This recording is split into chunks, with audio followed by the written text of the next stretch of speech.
Bienvenidos amigos a Radio Uruguay 1050M, bienvenidos a La Máquina de Pensar. ¿Cómo están? ¿Cómo los han pasado este fin de semana? Estamos aquí en esta nueva semana dedicada, vamos a dedicarla a un clásico de la literatura uruguaya, de la literatura reciente, si se puede hablar, del año 96.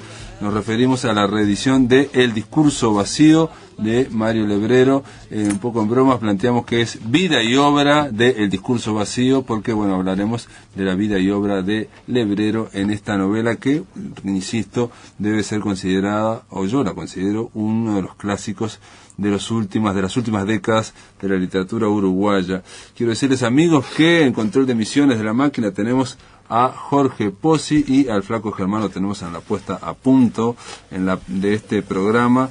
La idea es, bueno, a lo largo de esta semana, decir algo de esta novela, El discurso vacío, y bueno, también obviamente de la narrativa de Lebrero. Es casi, cuando hay un escritor que tiene una obra tan compacta, es muy difícil, ocurre casi siempre, mencionar solo una obra y no mencionar el resto. Pero bueno, lo que les decía era que El discurso vacío en su momento tuvo una muy buena recepción, y bueno, ya tuvo bastante gente que ha escrito y que sigue escribiendo, no solo aquí en Uruguay, sino sobre todo fuera de nuestro país, sobre la autoficción, sobre esta novela, El discurso vacío, que obviamente tiene que estar emparentada con la novela luminosa y con El diario de un canalla, que es un cuento que estaba ahí en el portero del otro.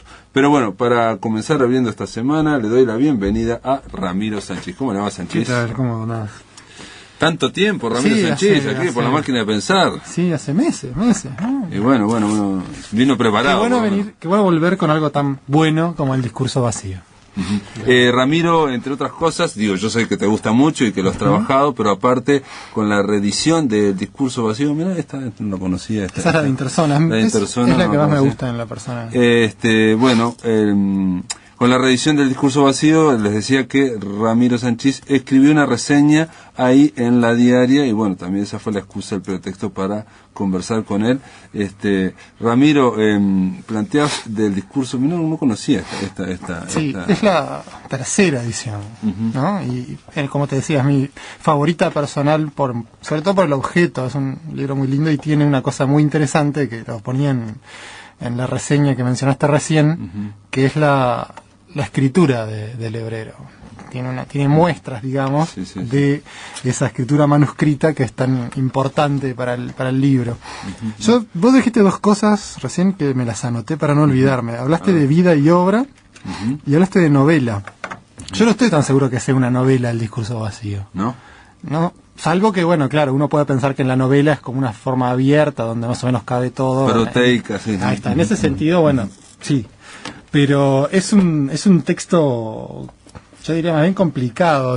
Lebrero tenía eso, ¿no? Lo inclasificable, lo que no puede ser fácilmente metido en cajoncitos más o menos comprensibles. El discurso vacío es ante todo dos textos, ¿no? Uno se llama El discurso vacío, que es una escritura inspiradísima, que en mi opinión es de lo mejor en términos de prosa que escribió Lebrero. Y luego están los ejercicios de caligrafía, que por su intencionalidad no literaria me costaría mucho incorporarlos a una novela. Por ahí va mi duda, en todo caso, si es una novela. Bueno, sí, habría que discutir qué es la novela. No, pero claro, novela como obra literaria. Sí, la novela de la década del 60 por aquí. Claro, pero el libro quizás... Heteróclitas hay más complicadas que... Si alguien dice que esto es una novela, está diciendo que esos dos grupos de textos están puestos deliberadamente bajo una misma tapa por un autor para llamarlo una obra literaria. Claro, incluso en su momento se habló para que es una novela, porque sería una novela corta, digamos, ¿no? Bueno. Pero el planteo de Lebrero yo creo que es ese, hacer una obra con estos dos tipos de textos, que en su momento incluso, aparentemente, la historia que cuenta él, los ejercicios caligráficos que vos decís, él estuvo a punto de romperlos. En realidad los iba a romper, estaban ahí, y se puso a leerlos y quedó como hipnotizado con esos ejercicios caligráficos. Quizá la voluntad novelística es de reunir esos dos textos. Al hacer eso, automáticamente introducimos el juego de realidad y ficción. Uno puede pensar que originalmente esto era real, en el sentido de que soy yo, Mario Lebrero, escribiendo esto, que es una ejercicio de caligrafía, que donde no hay ningún tipo de trabajo ficcional, es una escritura inmediata que tiene una como intención. Si fuera un diario, decís.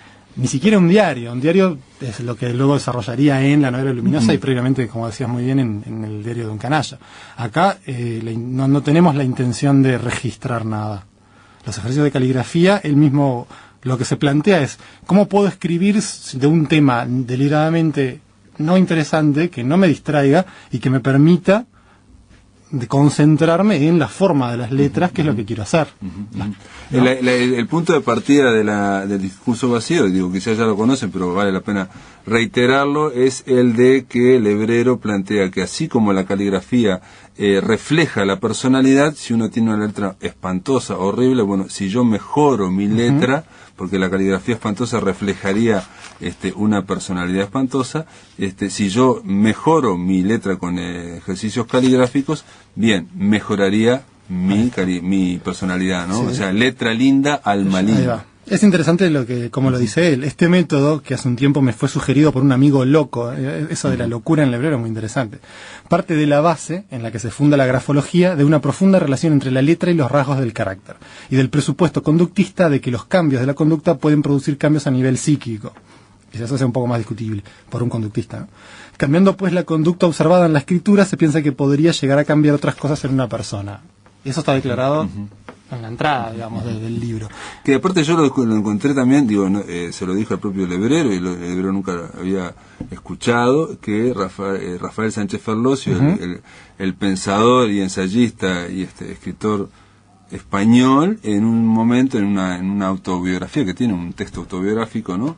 Él cuenta que por el consumo de anfetaminas, y él dice que por escribir muchísimo, su letra se le había deformado de una forma extraordinaria, y bueno, y tuvo problemas psíquicos importantes. Entonces se autoimpuso Sánchez Ferlosio la caligrafía. Entonces saca dos fotos, una como escribía antes, con una cosa horrible, y otra perfecta, ¿no? Con una cosa cuadradita perfecta, y dice esta frase: yo creo que la caligrafía me salvó del Alzheimer. Yeah.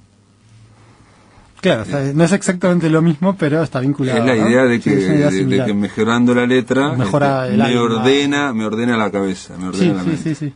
Sí, digo, me organiza. Quizás un caso particular de lo que plantea Lebrero, ¿no? O sea, creo que la afirmación lebreriana es más general, o sea, pero es la misma idea, indudablemente.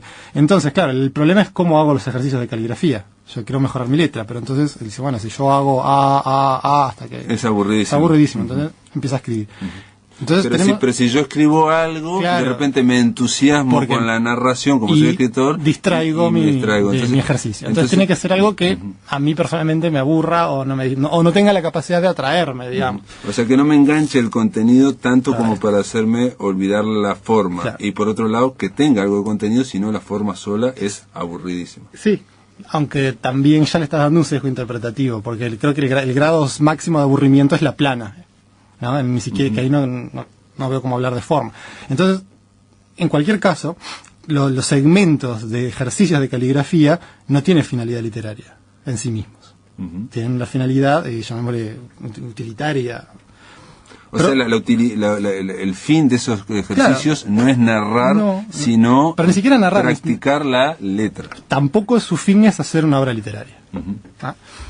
Ahora, luego hay otro segmento de la novela, que es el llamado el discurso vacío, ¿ah? Donde ahí se cancela la voluntad original de los ejercicios de caligrafía y surge otra cosa. ¿Y surge de qué? Justamente de una reflexión sobre cómo hablar de la nada, cómo decir la nada, cómo tener nada como tema, cómo hacer un libro sobre nada.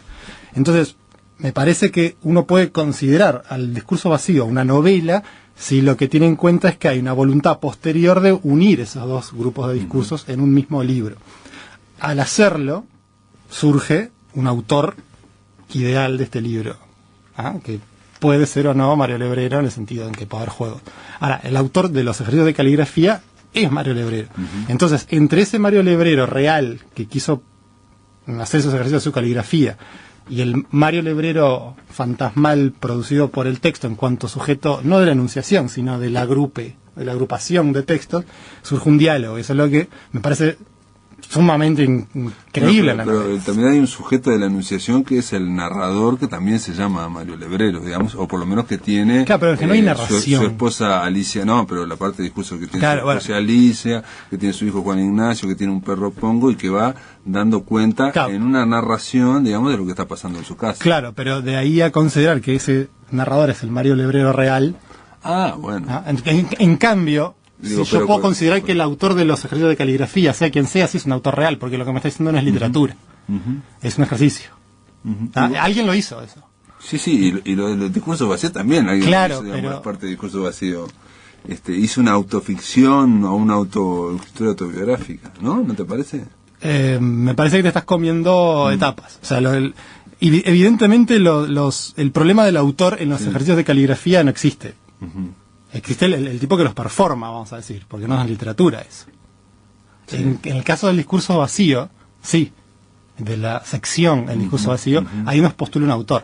Y todavía, en un tercer caso, que es el de esos apuntes autobiográficos que van apareciendo, ahí tenemos otro personaje autor, si se quiere.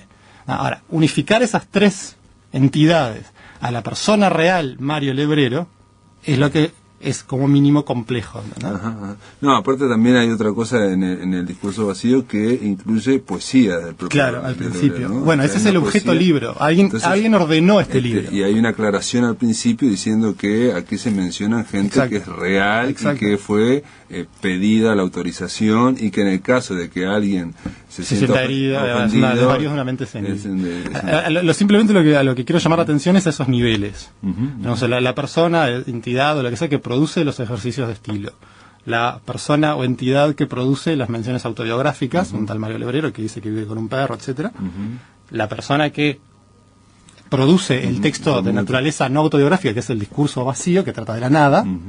Y por último, arriba del todo, la persona o entidad que ordena ese material junto a los poemas y genera este libro firmado por Mario Lebrero. Sí, que plantea incluso al principio de que en un momento lo iba a organizar distinto. Exacto. Iba a tener otra organización. Y a Eduardo Abel Jiménez le dijo, ¿por qué no haces parágrafo? No sé cuánto. Que es una persona que existe en la vida real, como cuando Borges mencionaba a Bioy, ¿no? Sí, que es un escritor que está...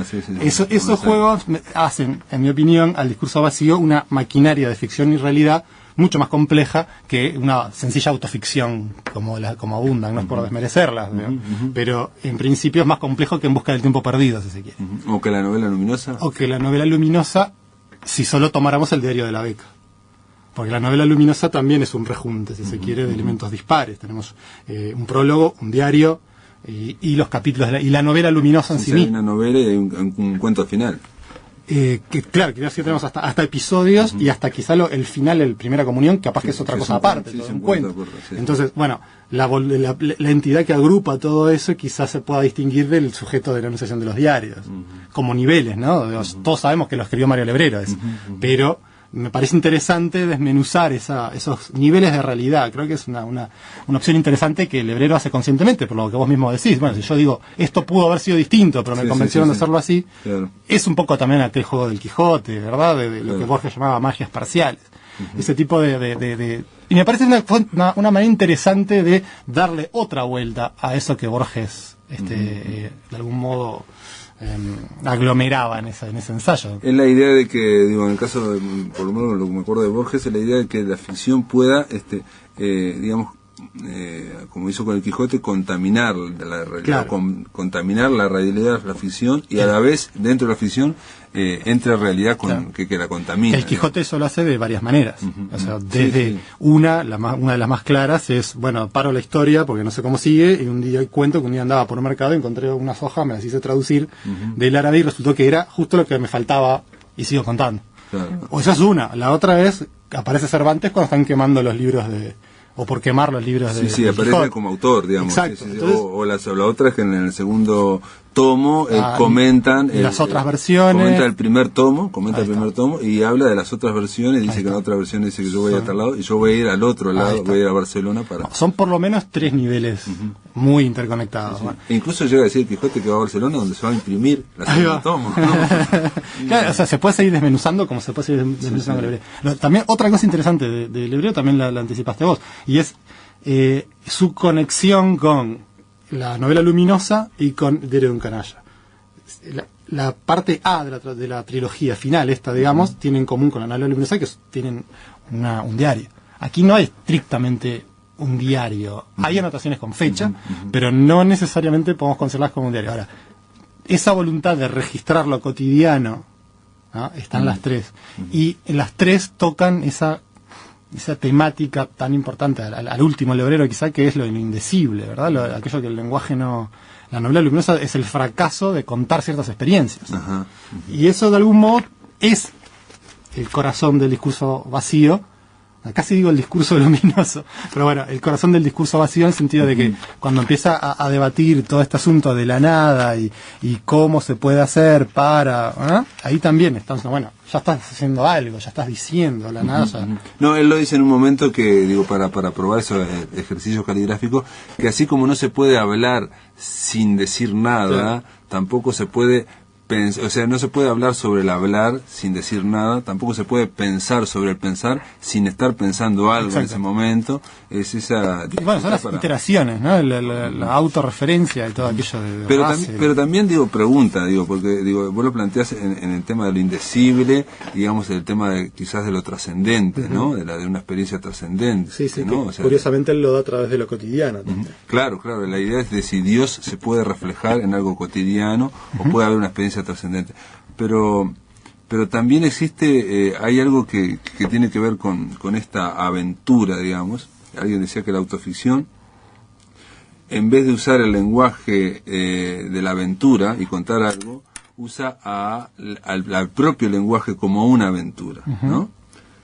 ¿Vos creés que el hebrero está usando el lenguaje como una aventura o no? Habría que refinar un poco los términos. Uno puede pensar que en el Ulises de Joyce el lenguaje es el que viaja. Obviamente eso no sucede acá. No hay ese tipo de trabajo con el lenguaje. Hay otro tipo de trabajo con el lenguaje. El tema es así, el tema es que en general la autoficción, como una forma muy grande, así muy grande de cortar grueso, en general la autoficción no es de aventura, no es de Sandokan, ni es de tipos que salvo que sean de yo que sé, el tipo que subió al Everest, ¿no? En general la autoficción como la conocemos es un viaje interior y que en general hay un manejo con el lenguaje. Ahora, también hay gente que dice que el lenguaje lebrero no es demasiado experimental en este Claro, caso, sí, ¿no? ahí estamos en otra área. No, la verdad no estoy muy seguro con respecto a lo que decís de la autoficción, pero no importa. O sea, creo que hay un trabajo específico con el lenguaje acá que va en la referencia. O sea, ¿qué hace referencia? El tema ¿cuál es el significado? Vamos a decirlo, ¿no? O sea, tenemos significante, claramente, ¿no? Pero el significado. Bueno, si yo quiero que el significado de mis palabras sea una forma de, o bien experiencia trascendente, ahí está la novela luminosa, o bien vacío, ¿no? Lo que te quería decir también, en ese vacío, y no es solamente el tema de la trascendencia, sino una crisis espiritual, una crisis mental. Bueno, claro. Que ahí está la tiene que autoficción. ver con otras cosas de autoficción, ¿no? Claro. O sea, el escritor está en crisis, no puede contar nada, no puede contar una aventura, cuenta su desventura interior para ver si esto se le arregla o se le mejora. Pero ahí te estás refiriendo a la novela luminosa o el diario de un canalla. No, te estaba haciendo la pregunta. Porque quizá lo interesante es que ahí venga la manera de diferenciarlos. Digo, en el diario de un canalla está claro, el tipo está contando por qué no escribe. O sea, bueno, me operaron, me duele, estoy en Buenos Aires, tengo que trabajar, justo por estas vacaciones. Hay una crisis clara. Ahora, la novela luminosa, él dice, bueno, tengo esta plata, puedo estar más tranquilo, voy a dedicarme a la novela luminosa. Pero lo que te cuenta es el reverso de eso, es justamente lo que escribe cuando no escribe la novela luminosa. Sí, lo que hace cuando no puede escribirla. Claro, o sea, que por sobre esos, ¿cuánto cubre? ¿Un año y pico? Sí, el año de la beca. El año de la beca. Bueno, durante ese año uno puede pensar que quién sabe cuántas páginas de la novela luminosa escribió, borró, claro, ¿no? Pero ese es el reverso, es lo que uno no ve. Luego sí ve algo que él ya había escrito antes y algo que al final uno no sabe de dónde salió. Entonces, hay otro juego de lo ausencia, fondo, figura, que por eso te digo que me parece una cosa bastante más compleja que el diario de un canalla. Y en el medio tenemos el discurso vacío. Yo creo que en realidad habría que pensarlas bien como tres momentos de lo mismo. Claro, sí, si no, grados de complejidad. Había un proyecto de Lebrero aparentemente juntarlas en un momento todo en un mismo libro. Sí, lo dice en la novela luminosa, que habría que sería considerar la posibilidad de que vayan una tras otra. Muy bien, después de la pausa continuamos aquí con Ramiro Sanchís en La Máquina de Pensar, hablando de el discurso vacío. En el aire de Radio Uruguay, La Máquina de Pensar.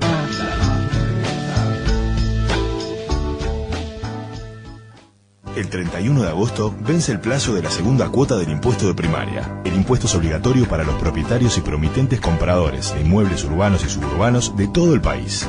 Informate por el 2409-2070 o imprimí tu factura en anep.edu.uy. Impuesto de primaria. Se paga 3 veces al año. Se aplica todos los días. Este dedito bajó una llave. Este otro dedito apretó un botón.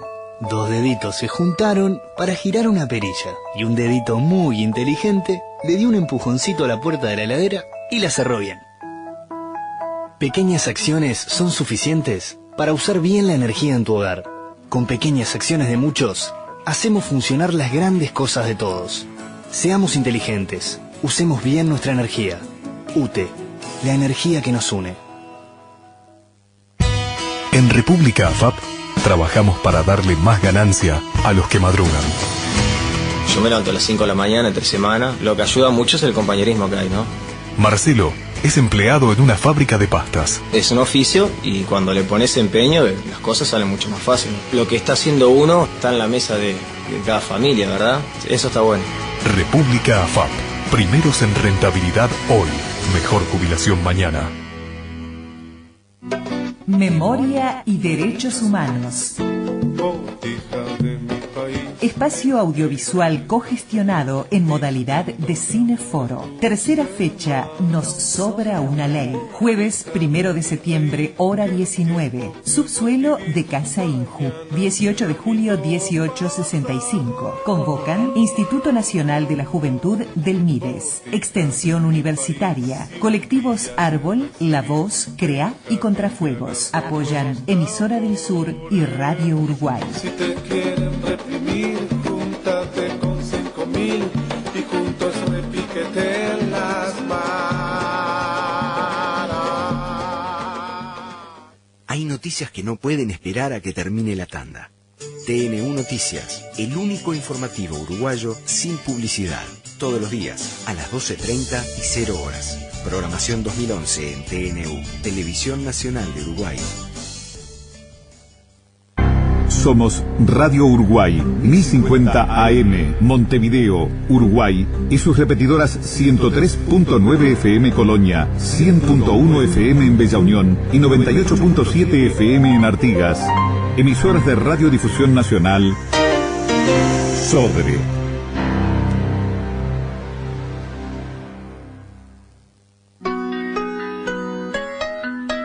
Para comunicarte con la máquina, envía un SMS al 099-780066 o un correo electrónico a lamaquinadepensar@adinet.com.uy.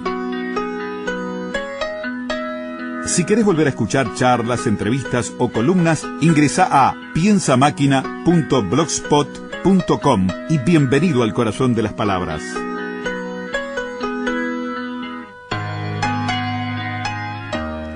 Continuamos en La Máquina de Pensar con Ramiro Sanchís, la idea de conversar con él. Bueno, estamos conversando sobre el discurso vacío. Es casi imposible no hablar también de la novela luminosa y no hablar de El diario Un Canalla. Yo te decía fuera de micrófonos que Lebrero en su momento había llegado a decir que alguien, un crítico, no sé qué, un amigo, le había dicho que el discurso vacío podía ser leído como una mente a punto de colapsar, digamos, ¿no? O sea, es decir, como una mente que va deprimiéndose pero que ni siquiera se da cuenta de dónde viene. Bueno, indudablemente, digo, hay un proceso de mental o espiritual que se va alimentando de sí mismo y que va yo creo que colapsar como una estrella en ese punto final de su vida en que no tiene más combustible y estalla. Bueno, tiene algo de eso, sí, claramente. Es ideas que se alimentan de sí mismas. Puede ser angustiante leerlo. Puede ser angustiante leerlo. Sí, a mí me pareció en su momento como un poco bajón, pero lentamente, porque es muy graciosa. Sí, claro. Que es muy graciosa. Tiene momentos graciosos. Y tiene momentos del perro que son impresionantes, ¿no? Pero la volví a leer hace muy poquito, la volví a releer y me impresionó. No leyéndolo a los niveles que vos planteás de ver quién está diciendo sino que me impresionó la capacidad para decir tanto con tan poco, ¿no? O sea, la prosa del hebrero es casi burocrática, casi que está muy claramente, muy concisa, muy clara, muy transparente, definiendo qué es lo que está haciendo él. Sí, es indudablemente... Y no está haciendo mucho, aparentemente, también, ¿no? Es de lo mejor, digamos, una obra muy buena, digamos, ¿no? Es como un destilado del hebrero. Yo defiendo mucho la novela luminosa, o sea, que tiene sus enemigos, digamos, pero bueno, es parte de esto también. En su momento alguien, como tuvo muy buena crítica El discurso vacío, habían dicho que la novela luminosa era una gran protuberancia, una gran extensión del discurso vacío. Yo podría decir lo contrario, que esto es un capitulito de la novela luminosa. Es el prólogo, claro, podía ser, sí, podía ser. Sí. Que la novela luminosa, lo que, claro, obviamente todo el mundo se siente desanimado por las 400 páginas de historias de cómo miro porno por internet. Del prólogo, claro, sí. Pero bueno, es un poco esa es la idea, es un aparato, la novela luminosa, es una máquina, funciona para determinadas consecuencias y bueno, el discurso vacío es una versión a escala de eso, quizá. Hay que aclarar que también eso para mí se ve mucho más claro en la novela luminosa, ¿no? Que en esta, la idea de que estamos viendo al hebrero en su casa haciendo cosas cotidianas, haciendo cosas, ¿no? Muy anodinas, ¿no? Esa es una primera impresión, porque en realidad él esconde muchísimo y solamente se muestra como un personaje él, digamos. Es que cuando el perro también es un personaje, Juan Ignacio. Yo creo que leí primero la novela luminosa, después leí y no sé con quién estaba discutiendo en ese momento, que claro, yo le he dicho, bueno, mira, yo la verdad no conocí en persona al hebrero, no tengo mucha idea bien de su vida, así que opté por leerla como ficción. Claro. Que vos me digas que eso pasó, bueno, está bien, pero indudablemente hay un trabajo muy astuto del hebrero de decir la verdad y ocultar y disimular ¿no? Y hilar fino, vamos a decirlo. Entonces, claro, y eso también es parte del juego de realidad y ficción. Yo creo que le leo mucho desde ese punto de vista. Sí. En el diario Un Canalla, por ejemplo, él tiene un problema con un pichón, que también aparece algo parecido en la novela luminosa. Y claro, después aparece una paloma, pero en un momento ese pichón parece casi de dibujo animado, ¿no? Sí. Y aquí también, en un momento el perro o una entrada que entre el hijo, que es Juan Ignacio Fernández, y el perro, y una palangana, y todo cae como si fuera una película de Buster Keaton. Es que si me imagino una adaptación cinematográfica o lo que sea de este libro, de la novela luminosa, me imagino que debe tener quiebre de tipos de presentación, o sea, partes en animación, ponele, ¿no? Claro. Lo del perro podría ser una cosa así. Exacto. Sí, en algún momento es muy visual también, como toda la prosa del hebreo, pero en algún momento esa visualidad va casi a un dibujo animado. Claro, líneas. Claro. Y eso lo tiene muy claro él, en el sentido de que solo se presenta en el libro todas esas cosas que son, digamos, animadas o que tienen mucha... no se presenta, incluso en la novela luminosa, no se presenta lo que es realmente aburrido o anodino, lo que no, el cero de información ese no se presenta. No, porque todo tiene un sentido, todo está guiado, o sea, lo de la paloma ni que hablar, pero todo, si vas leyéndolo con cuidado, todo lo que te está contando en realidad tiene una economía narrativa, aunque no lo parezca porque es un diario, pero es que mentira, en realidad no es un diario, es una ficción, digo, que deprede a su propia vida, su propio diario es otra cosa, pero en principio no lo es, en principio es una novela. La novela luminosa estoy diciendo, o esto, ahora niego lo que dije al principio de que no lo era, ¿no? Y decime, y toda la parte, digamos, espiritual que aparece en la novela luminosa mucho más clara que aquí, quizás, sí, claro, ¿no? Mucho más clara. Es que son esas experiencias que él intentó narrar, y ahí estaba claro, es la primera pregunta de crítica, digo, ¿se puede narrar? O sea, ¿se puede conocer? Y ese, de cierto modo, es el eje de la novela luminosa. Digo, él tenía nos hizo creer que había tenido una serie de experiencias que trascendían lo que fuera, lo cotidiano, etcétera. Y bueno, ahora, ¿cómo hago que vos sientas lo mismo? Es imposible. ¿Cómo lo comunico? Y ese quiebre de comunicabilidad, digamos, es en cierto modo el tema de la novela. fracaso al intentar comunicarlo. Claro, bueno, pero esto nos lleva a otra cosa que te lo escuché una vez decir y que se nos termina el tiempo, la posibilidad de comparar este fracaso, digamos, la novela luminosa, el no poder comunicar lo trascendente, con el fracaso de Philip K. Dick de poder comunicar también lo trascendente, claro, en Sivaindi o que aparece Valis, en la novela, ¿no? Que aparece mencionado en la novela luminosa. Es muy interesante, una especie de evolución convergente de dos escritores en principio muy diferentes. Y que intentaron los dos al final de su vida comunicar algo que era incomunicable. Exacto. Y que las experiencias místicas de Dick, que fueron tremendas, y las del Hebrero, que también lo fueron a su manera. Y al final de su vida fracasaron en comunicarlo. Pero generaron terribles novelas. Ni que hablar. Gracias, Ramiro Sanchís, por estar aquí. Amigos, los invito a escuchar un tema llamado The Revolution Will Not Be Televised.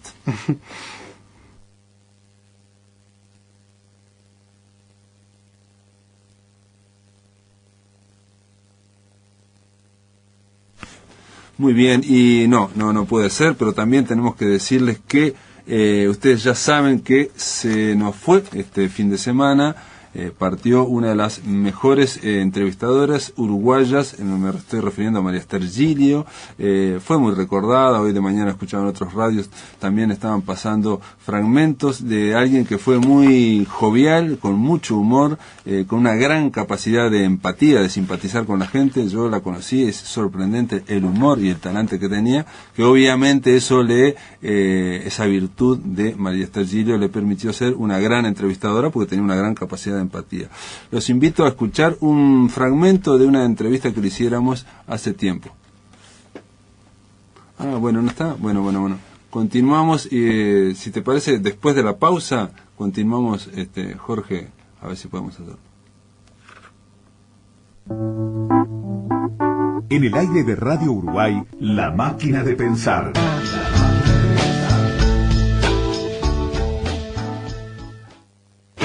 Esta semana, en Semanario Voces, entrevista al economista José Manuel Quijano. Hay que reducir las exoneraciones al agro, la crisis global y nosotros, por Danilo Astori. Un nuevo fantasma recorre el mundo, por Oenir Sartú. La desmundialización no es una mala palabra, por Vladimir Turiansky. ¿Qué hacemos con los 0 kilómetros? Opinan Alfredo Solari, Pablo Mieres y Gerardo Urce. El presidente me rezonga, por Daniel Feldman. La reestructuración silenciosa del gobierno, por Daniela López R. Todo esto y todas las voces esta semana en Semanario Voces, tu voz. Hay un canal de niños hecho por niños. TNU presenta El Canal de los Niños, un espacio donde además de divertirse, los niños aprenden. Lunes a viernes, 11 y 18:30 horas. Programación 2011 en TNU, Televisión Nacional de Uruguay.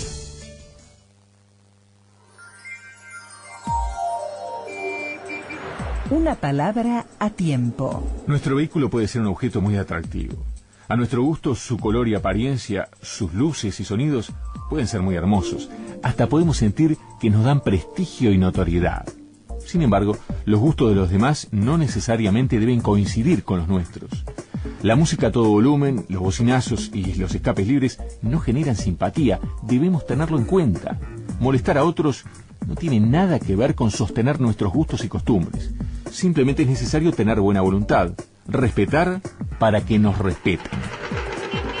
Este es un aporte de la Unidad Nacional de Seguridad Vial, UNASEV, y la Radiodifusión Nacional del Sodre para una sociedad más responsable, armónica y segura.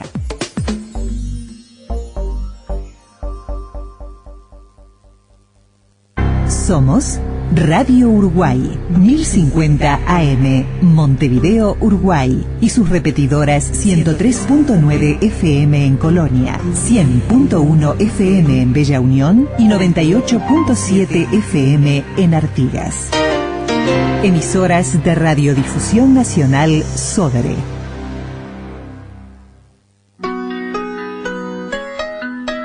Para comunicarte con la máquina, envía un SMS al 099-780066 o un correo electrónico a lamáquinadepensar@adinet.com.uy.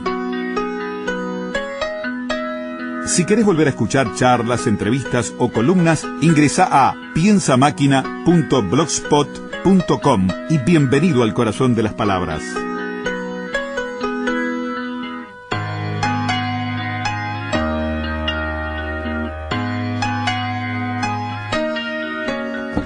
Continuamos aquí en la máquina de pensar, estamos ahí tratando de escuchar a María Esther Gili, aparentemente no va a poder ser, pero bueno, decirle simplemente que se trataba de alguien que, bueno, fue muy querida, una persona que aparte de entrevistar, por ejemplo, Isabel Sarli, fue muy famosa en su momento en la década del 60 porque planteó, Isabel Sarli estaba ya fuera de todo, planteó hacer una entrevista que hizo decirle cosas muy interesantes, en marcha sobre todo, también entrevistó a lo largo de 20 o 30 años entrevistó a Onetti. Pero ahora, si quieren, podemos escuchar a Graciela Mantars, entonces. Por lo que...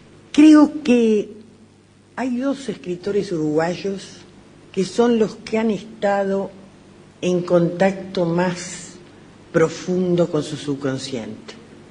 Y son Felisberto Hernández y Mario Lebrero. Claro que ambos encararon la tarea de manera distinta y procurando resultados diversos. Felisberto se nos aparece como inundado por los recuerdos y no puede hacer otra cosa más que seguirlos e ir consignándolos en su escritura.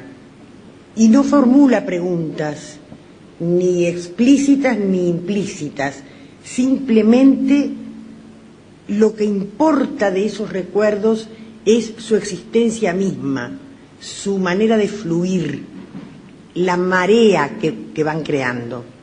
Esos recuerdos no revelan nada distinto de sí mismos, es decir, revelan el pasado del escritor evocador y no señalan ni hacia el presente ni hacia el futuro.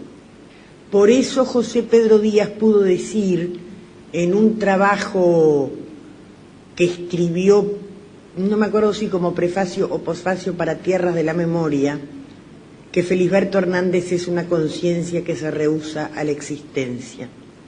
En cambio, en Lebrero, la tarea de rememorar la faena, porque es una verdadera faena, tiene un propósito, y es esa búsqueda de la que hablaban acá más de uno de los que me antecedieron, una búsqueda del sentido de la propia vida, la iluminación del presente y el señalamiento de algunas posibles líneas para el futuro.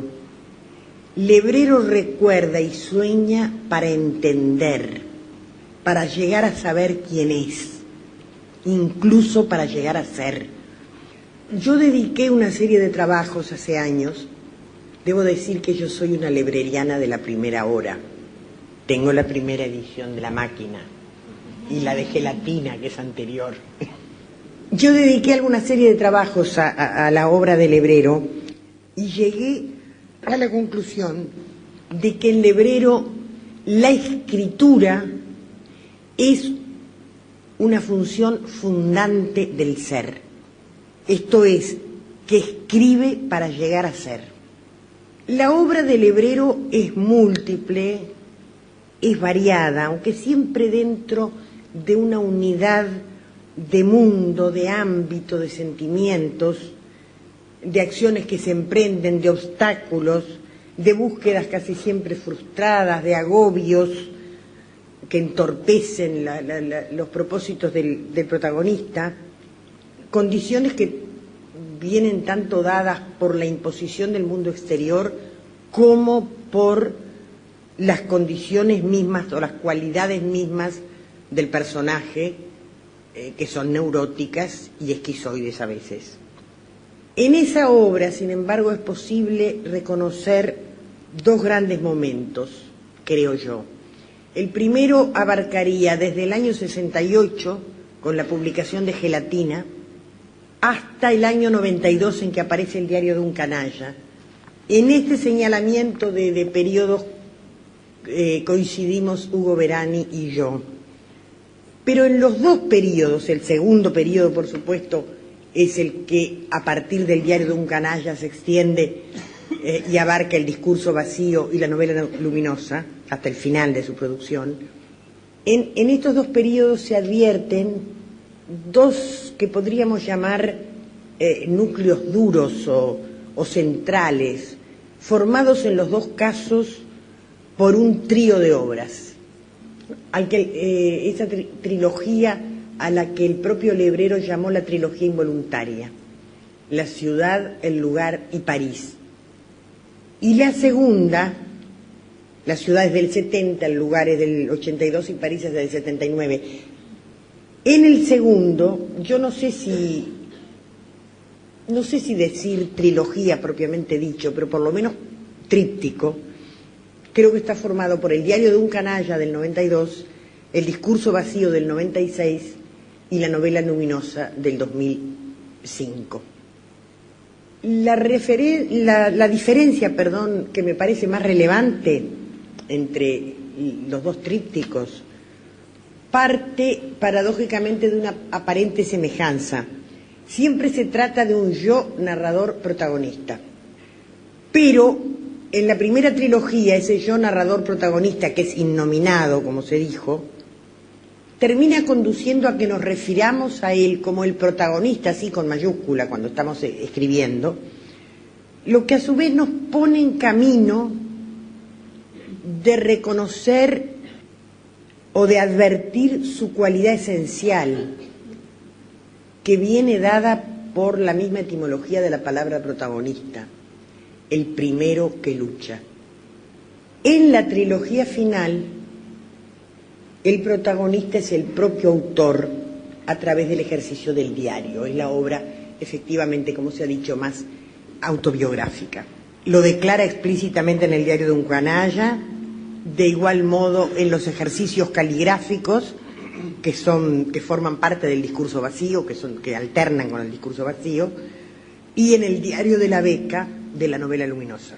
En este segundo tríptico, entonces, él se adentra en una exploración de sí mismo, con nombre y apellido, con la presencia de su compañera, Alicia, del hijo de esta, Juan Ignacio, con el relato minucioso de las circunstancias de la vida cotidiana, relato minucioso y también relato de las minucias.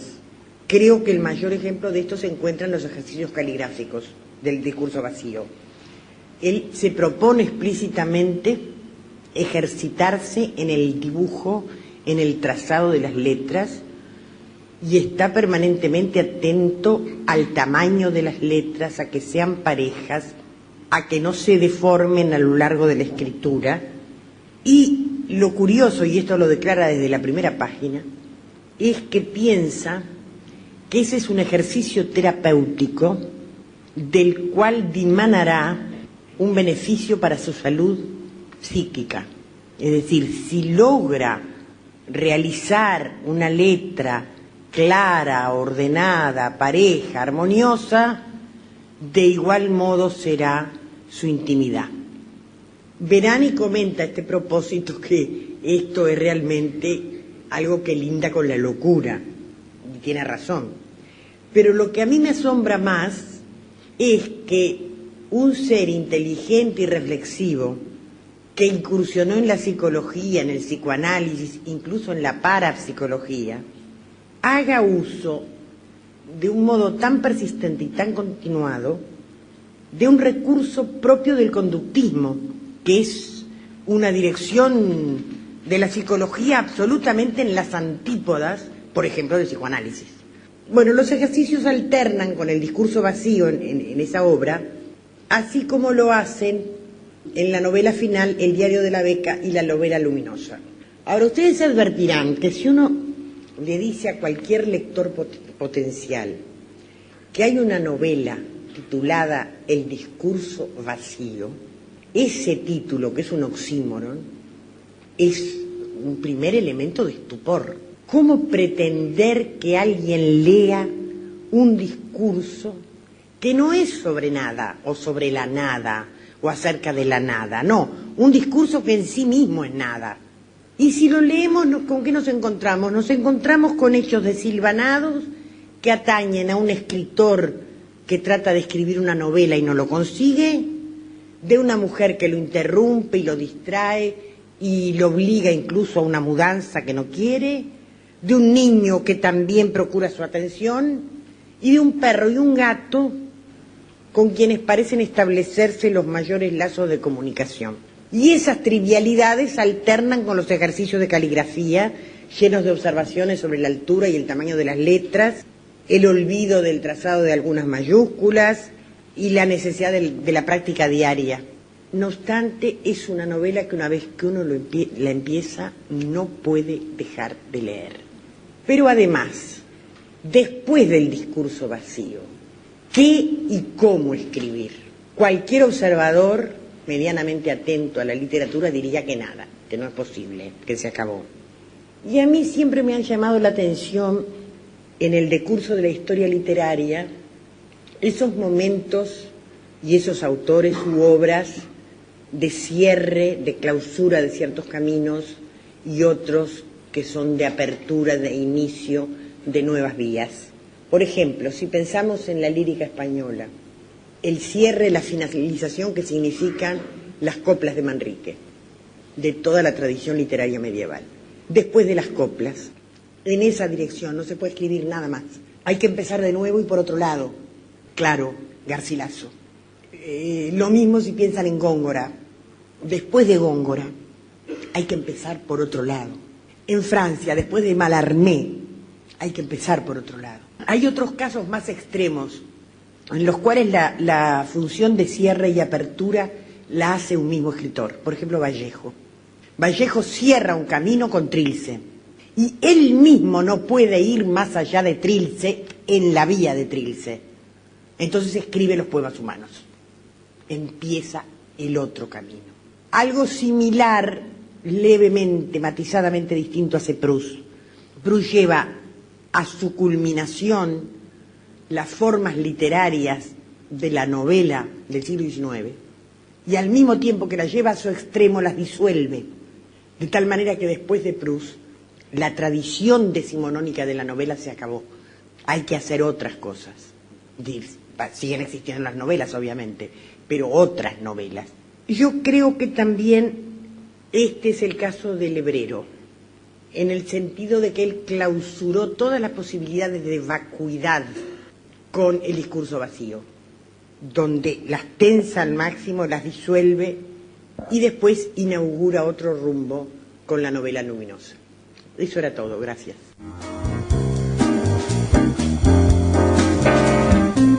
En el 2007 hicimos con Sopa de Letras un homenaje a Mario Lebrero. Eran 5 escritores hablando de 5 libros, 10 minutos cada uno, y bueno, a Graciela Mantras en su momento eligió El discurso vacío, y de alguna forma recordamos también a ella, a esta crítica literaria, hablando de este libro, El discurso vacío. Ahora sí, vamos a ver si podemos escuchar aquel fragmento que les planteaba de la entrevista que le hicimos en su momento a la periodista María Esther Chili. Yo vivía en Buenos Aires, estaba estudiada en Buenos Aires y sabía que estaba por salir el libro de Onetti, Dejemos hablar al viento, y entonces le pregunté al director de Suplemento Cultural, que era mi director en ese momento, qué le parecía si traía una entrevista a Onetti sobre el libro, sobre el nuevo libro. Bueno, dijo que le parecía fantástico, qué sé yo. Entonces, se me había ocurrido una cosa. Todo el mundo, todos mis compañeros, me acuerdo Gregory, que era uno de los más importantes, que estaban ahí hacía muchos años, todos mis compañeros me dijeron que estaba loca, que la idea que yo tenía no iba a poder ser realizada, que era irrealizable. La idea que yo tenía era ir a Bruguera y proponerle que me pagara un viaje a España para entrevistar a Onetti. Bueno, me vestí con lo mejor que tenía, que era un saco francés que me había vendido una francesa, que al volver a Francia había vendido toda su ropa, y yo le compré un saco francés fantástico, de color gris, me vestí con lo mejor que tenía, como ya digo, y fui a Bruguera. Y ahí le propuse al director, le dije, mire, está por salir un libro de Onetti, usted sabe, ¿no? Dejemos hablar al viento. Si ustedes quisieran hacer la propaganda de ese libro en Clarín, tendrían, tal vez tomaran 2 páginas de Clarín, y eso les costaría $500,000. Clarín es carísimo. Si ustedes me pagan un viaje a Europa, yo hago esa entrevista y Clarín me da 2 páginas o 3. Yo ya había hablado con el director del suplemento y me había dicho que me daba 2 páginas o 3, o 2,5 más o menos. Clarín me va a dar 2 o 3 páginas.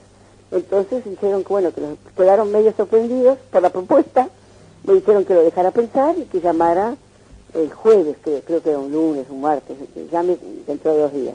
Pues bueno, tendrán que discutir eso, me imagino. Y bueno, yo esperé esos días que me dijeron y llamé y me dijeron sí, fue aceptado. Me dieron $2.000, con lo cual yo pagué el viaje. Hotel no, porque fui a casa de amigos, pero bueno, me dio en ese momento, no sé, ahora debe estar todo más caro, ya no estoy muy bien calcular. Pero en ese momento me dio perfecto para hacer el viaje, fui hasta Roma, donde fui, le hice la nota. Me acuerdo que Onetti estaba vestido todo como para ir a un casamiento, cuando fui a la casa, bueno, porque yo le mandé una carta a Onetti diciéndole, vos sabés que sos uno de los hombres que me mantiene, hablando en broma sobre las entrevistas que yo le hacía permanentemente, ¿no?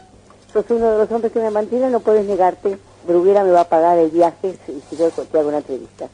Entonces me dijo que sí, y no me acuerdo si me escribió o me llamó por teléfono, no me acuerdo bien. Y bueno, y fui, le hice la entrevista, volví y Clarín me publicó 2 páginas y media, casi 3. Decir que me escribía con Onetti es una exageración. Yo le debo haber escrito, yo qué sé, 4 o 5 cartas y él me habrá contestado, y me contestaba, sí me contestaba. Y él me habrá contestado otras tantas. Desgraciadamente, esa carta que yo le mando desde Haití, muy en broma, diciéndole disparates, como le gustaba a él, una locura total la carta, él me contesta, primero habla del papel en que escribí la carta, que era un papel color guinda, que dice, horrible color que el infierno, el papel de tu carta con horrible color que el infierno me escondiera, dice una cosa así, porque era un color medio guinda, no se veía casi la letra, escrita con virome. Él me contesta, me dice, si Dios me da vida, esta carta va a ir en mi último libro. Y fue en su último libro, no era exactamente la que yo le mandé, pero con algún cambio, pero era en definitiva, digamos, lo fundamental estaban.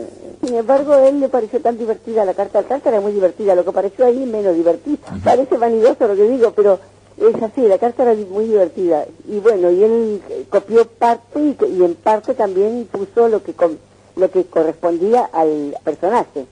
Y además él firma como firmaba yo, porque él le llama al personaje María Elvira, y yo siempre que le firmaba las cartas ponía M.E., y la carta esa aparece firmada M.E. Desgraciadamente la carta en que él me dice, si Dios me da vida, esta carta tuya va a ir en mi último libro, la he buscado muchísimo y no encuentro esa carta de él. Yo pienso que en algún momento la voy a encontrar, porque yo no la puedo haber tirado. No puedo haber sido tan tarada de tirar. No, tiene que estar en algún rincón, en alguna carpeta, qué sé yo. Si dice que Idea que él no cree que Idea lo haya amado. Bueno, él estaba enamorado y hasta el día de su muerte. Adoraba a Dolly era su mujer, pero eso con un amor, como decía él mismo, conyugal. Que él amaba a otra mujer que está en Montevideo, cuyo nombre yo no voy a decir, porque si quiere decirlo que lo diga ella, que está en Montevideo, que yo sepa no se murió.